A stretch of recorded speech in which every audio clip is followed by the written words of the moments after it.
The conversation discusses the topic of financial advice in the age of social media and misleading questions. It highlights the issue of financial influencers on social media and the misleading advice they provide. The conversation emphasizes the importance of finding trusted sources and doing thorough research before making financial decisions. It also touches on the need to consider individual goals, risk tolerance, and personal circumstances when seeking financial advice. The conversation concludes with a reminder to be cautious of scams and to seek second opinions from trusted individuals.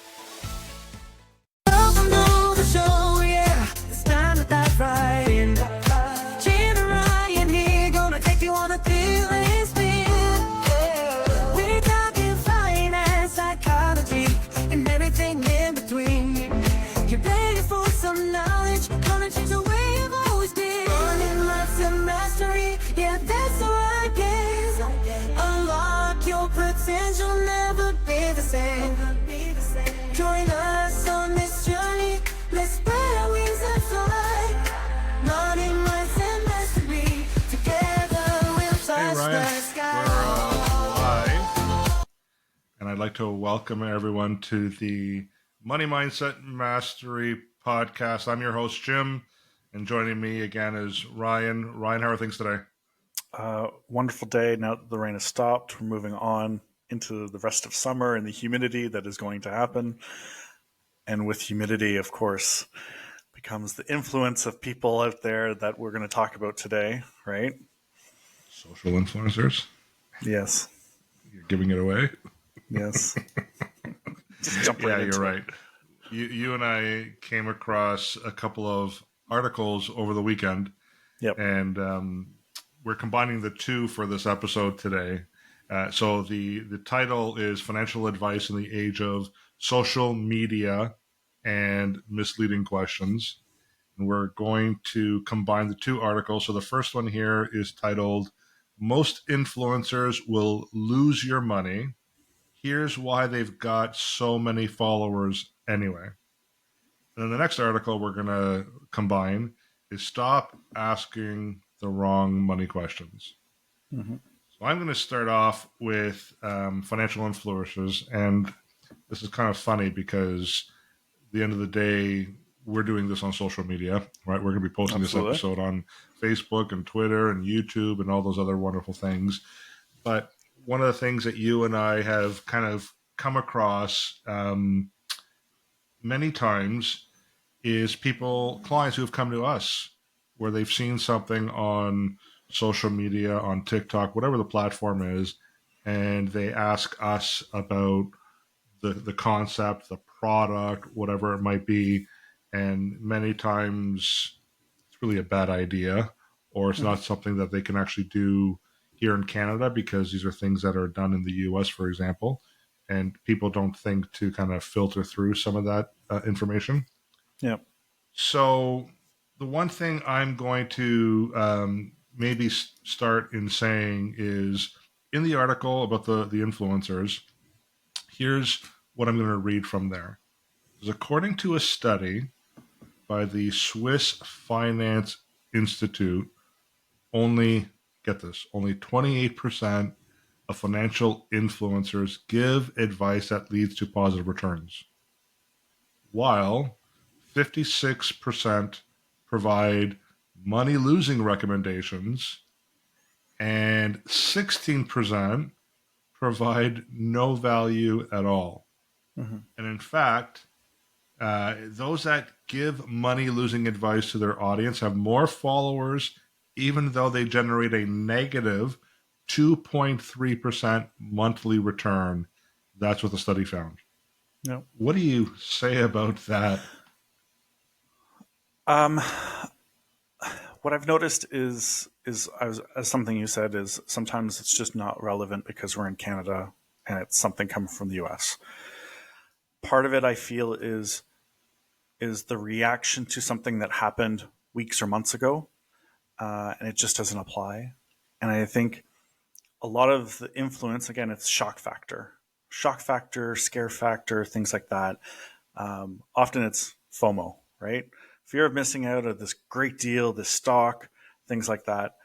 And they're not taking into account that every person's individual. I think the person watching is forgetting that it may be particular to some individual people, and that every person is different, every situation is different, from their income, from their risk tolerance, their ability to spend time doing the research. And as I teach my son often, when it comes to anything, when it comes to information, what are your three sources, right? Go back to what your sources are. And often, a lot of them in the little taglines will say, don't take this as financial advice, right?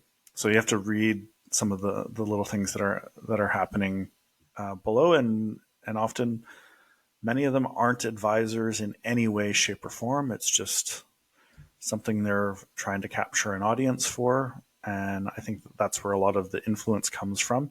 Now, don't get me wrong, there are some great ones, and I come to you with some of them going, hey, can we dig deeper into this? Hence why we're sparking this conversation too, of going to a trusted source that is not, sorry for the barbers out there, that not as the barbershop kind of conversation, or something that your uncle or neighbor did, but that you're really listening to 2 to 3 trusted sources to talk about how does this apply to your unique situation, how's it going to affect your family, how's it going to affect your business, things like that. So how does it affect you?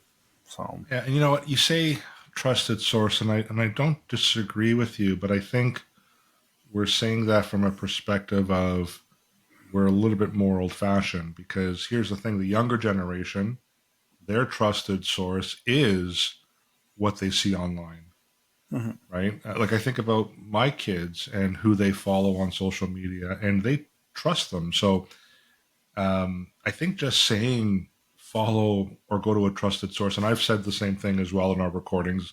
And as I think about it now, and I think about social media influences, and I look at my kids and other people that I know, social media is their trusted source, right? So how do we help them with that? Because I'm having a hard time with it. I'm the filter, right? I'm the filter for my kids when it comes to those questions. I'm a filter for our clients when it comes to those questions, but I can only help them if they come to me with the questions. I've known a lot of people after the fact who have gotten in a lot of financial trouble because they followed a trusted source on social media. So I don't know what the answer is to that. well, I think part of it is having that conversation with people outside. So I think let's look at the medium that you just said, which was, whether it's Instagram. So I would say if you find something on Instagram, then your next source is not Instagram, but it's a source of talking to an advisor or somebody in a different position, doing the research yourself on some sort of news or articling, and doing that deeper dive. So if you're getting a lot of influence from 3 sources that are coming straight directly from it, social media, I'd caution you to look for a different medium for those extra sources. Again, it's dialogue that parents can have with their kids, or kids can have with their friends about, the world around today. Our trusted sources were encyclopedias, and logging into the World Wide Web when it was just starting. So I think there's discussion that needs to happen more openly instead of looking for one medium as your strict source. I think that's a good starting point. And again, I'd love to hear what listeners think about this too, is how do you find 3 trusted sources when it comes to any decision, whether it's financial, whether it's your health, psychological, like who are you using as your trusted sources? And it's a great dialogue to have. So I'd love to hear what other people are doing, business owners, are you going to your tax accountant, your advisor in your bank, and do they have at the same time, do they have the education and know-how to actually and experience to to make the right decision or make the right choice for you when it comes to money, finance, health. So, Well, I think one of the points you made, I think people actually have to identify or go through a bit of a filtering process. yeah. For example, again, I hear a lot of, or I receive question on a lot of strategies, and they are based out of the U.S. Mhm. So maybe do some form of filter where you're only looking at some of that content that's in your jurisdiction. First of all, you then might want to actually do some research on the individual who's making some of these claims or making some of these recommendations to see what their background is. And I'll guarantee you that a lot of them, they're trying to sell you a book, they're trying to sell you Bitcoin, they're trying to get you to click on a link, right? To maybe purchase something else. It might be a phishing situation. There's so many reasons. And here in Canada, and I can only speak to Ontario, it's easy enough for you to look up, through the OSC or FISRA, if an individual is licensed to offer investments. Mhm. So I definitely think before you take action on the recommendation that you saw on social media, you might at least want to do that bit of research and also be skeptical of the point that if they're trying to push a book on, again, some of these things as well. Ryan and I, and when we talked about this when we launched the podcast, one of the things we try not to do is actually give financial advice. We share ideas, we share strategies, things for you to consider. And we don't sit there and say, you can only talk to us if you want to find out more. One of the things we do say is, if you have a trusted advisor, ask them about what we just talked about, right? Mhm. And if you don't have a trusted advisor, we'd be more than happy to speak to you if you reach out to us, right? Mhm. So I definitely be careful if you're seeing financial advice that's being given on a social media platform.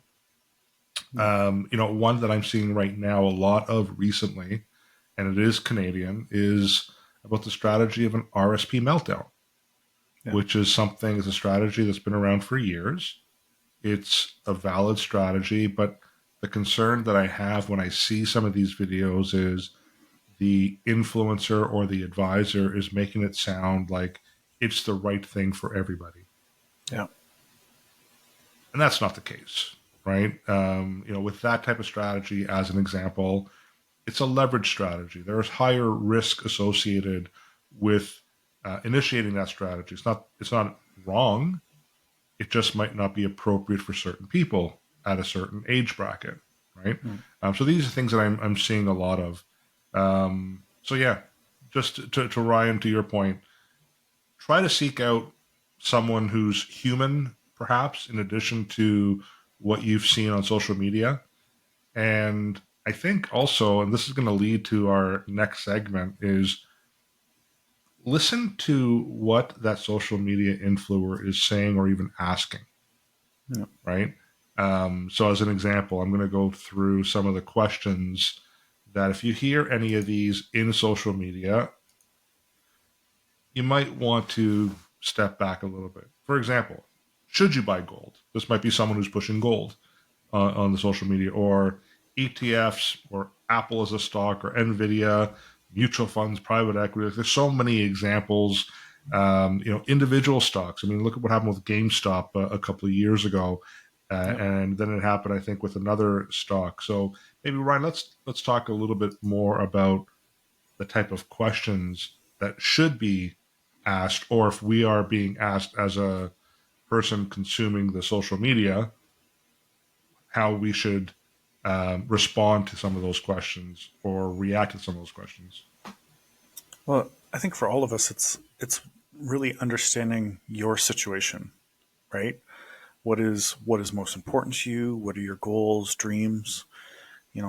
Finding out a little bit more about uh, what is what is your definition of financial success, right? I think that's a great question to ask because everybody's, you meet one client who just wants a simple life, and that's it. And then there's other clients that want the boat and multiple houses and things like that. So there's different strategies, and you're talking to two very different people. And then we go back to the risk portion that comes. What is your overall objective in the end? Is your objective to put your kids through school? Is the objective to travel? So I think those are really good starting points. And it comes to like the financial success too. Like, we've talked about it. Many people are talking about, oh, my returns are great. It's 22% and 30% and things like that. But, it comes with some stresses when you ask that question too. Is that somebody that's willing to take more risk than the next person, right? And for somebody who will understand sequence of returns, and somebody who knows that if I maintain a certain level of return over a long period of time to reach my goal of retirement, I don't need to chase an up and down market and live through that stress. And that's important for us as advisors to know too, is what does that feel like during a stressful time? What keeps you up at night, right? Is it your financial wellness? Is your mental health? Is it your physical health? Is it a family member?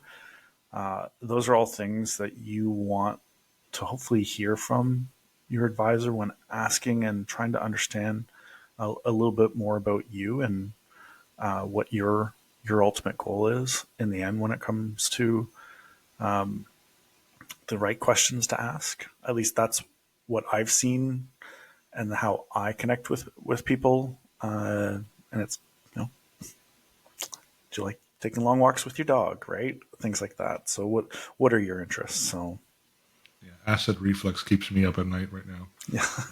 So I got to go to a dietitian or something.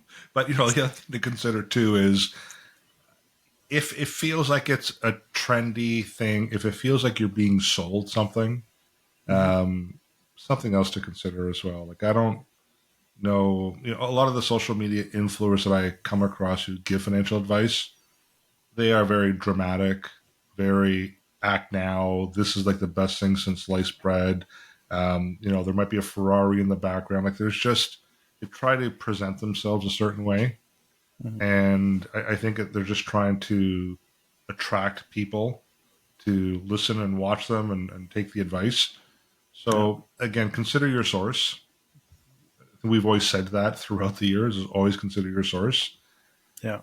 And it's just like the old days. Like if it is trendy, how many times does a new episode on HGTV come on when all of a sudden it's profitable to flip houses and do those things, right? And all of a sudden there's an influx of new shows and episodes showing you how you can flip houses, and then all of a sudden real estate market crashes, and hey, you don't really see a lot of those shows as often. There are more repeats than the new shows, right? Or the old story. I don't know it 100%, but Joe Kennedy apparently was getting his shoes shined the day before the stock market crash of the Great Depression, and the shoe shine boy was giving him stock advice. And that's where Joe Kennedy thanked the shoe shine boy and called his broker and told him to liquidate everything out of the market. And the broker asked why, and he says, if the shoe shine boy is giving advice, it's oversaturated. There's too many people that are in the market, right? So just consider that when you're listening to the social media influencers. So really, the takeaway in all this is don't stop scrolling. Keep scrolling. That's not a problem. But when you see, I guess, these social media influencers, specifically, and I hate to say this, but someone who's 20 years old that really has no experience giving financial advice on how to make millions of dollars, you should kind of step back and question that a little bit. So it's time to step away from fear of missing out on that and the misinformation that may be happening with them.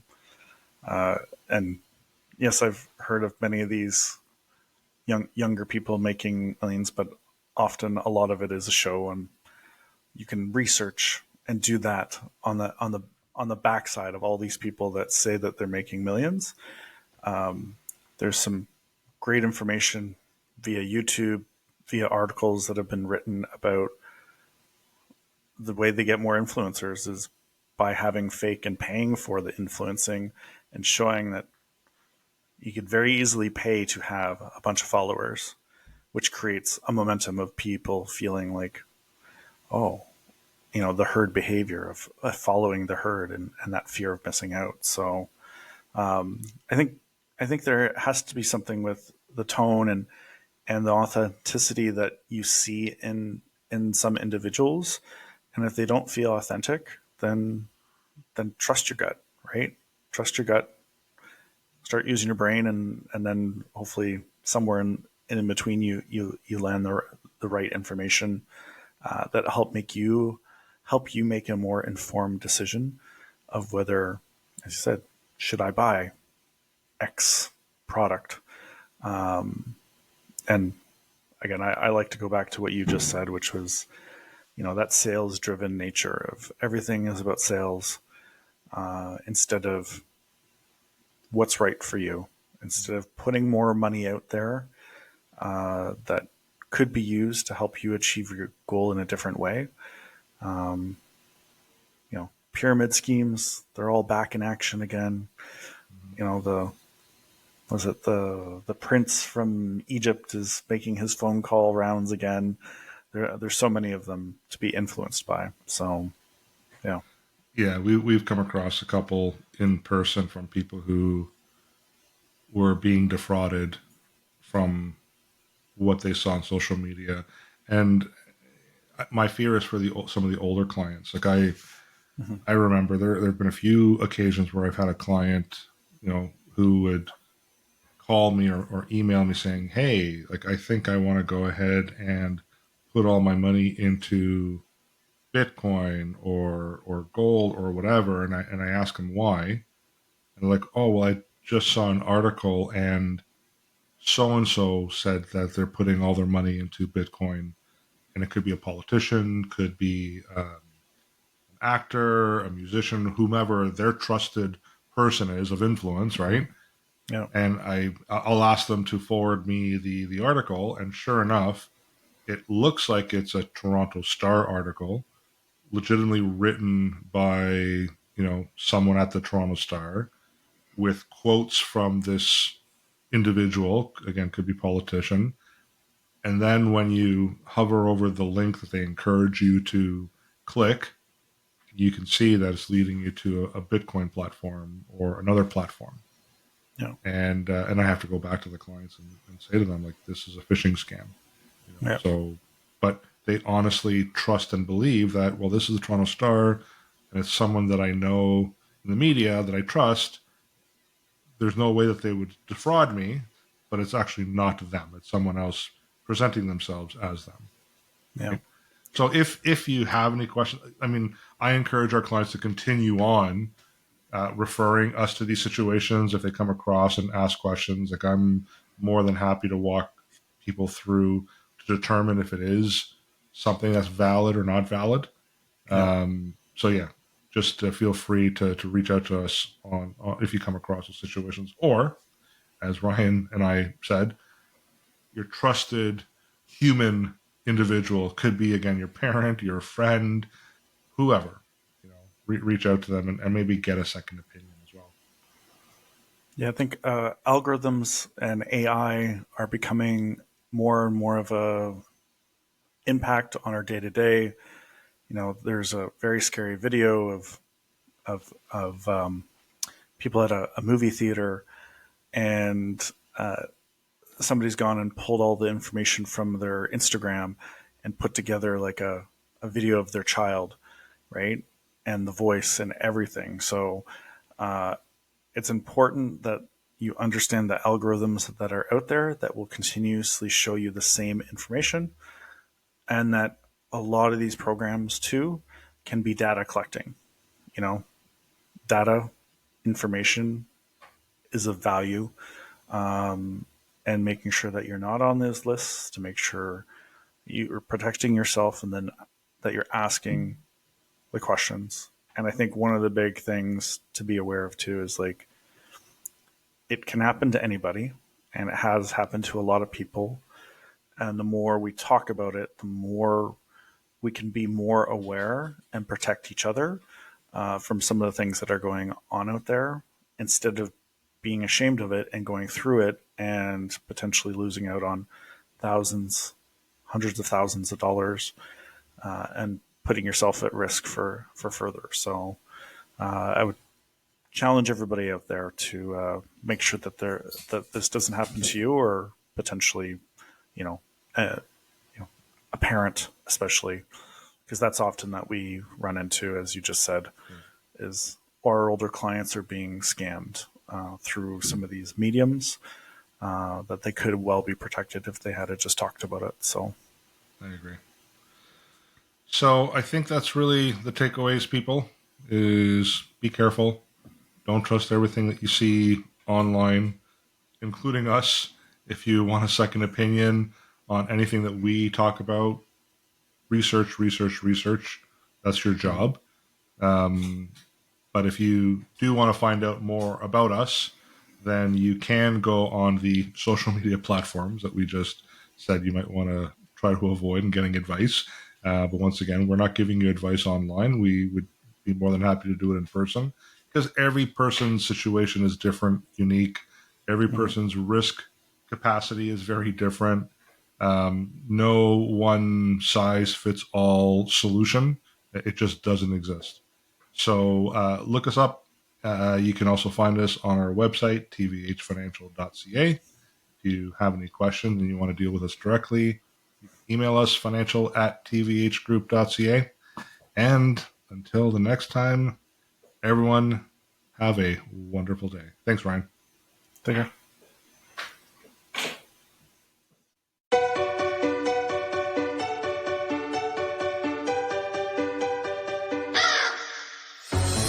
Why is it